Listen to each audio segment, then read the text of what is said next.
أنا مواطنة من حي السرور منطقة قفصة. حي السرور واحد.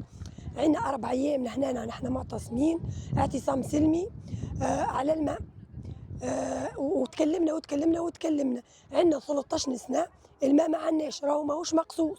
يا عباد ربي يا مسؤول، راهو ماهوش مقصوص، راهو الماء ما فماش جملة، ما عندناش، فماش الماء. 13 سنة نحن نعانوا في المعاناة هذية. مشينا المسؤولين كل مرة يقول لك حكاية جيب الورقة هذيك جيب الورقة هذيك، ما فما حتى شيء. لينا 4 أيام نحن لهنا، جونا لهنا قال لك ندخل 30 دار، الآخرين يقعدوا يستنوا. علاش دخل 30 دار؟ الآخرين وينهم؟ الآخرين وينهم؟ خد 30 دار من 150 دار اللي نحن جبنا لك الحشيش غادي وجبنا لك الأوراق والكل. نحن ماناش مسيبين البلاصة هذه باش نقعدوا لهنا وخليها تتسكر البلاد. خلي البلاد تتسكر، خلي الكراب ترجع حتى لين يبان حقنا. نحن لنا راني بنت تونس، راهو عندي الحق في الماء، عندي حق في الماء، عندي الحق باش نشرب. نحب حتى السبانه يا عباد ربي بالكذب في الدار.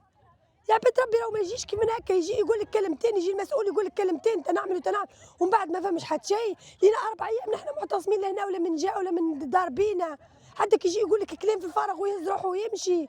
راني بنت تونس، راني كلنا راهي نساء قاعده لهنا بايته للخلا، راهو حرام، راهو ما يجيش حاشي بصوتي باش يوصل للرئيس، حاشي بصوتي باش يوصل للرئيس، ما حاشي حتى بشيء. البلاد خلاها تتبلع، الكراب خلاها ترجع، خلي ترجع.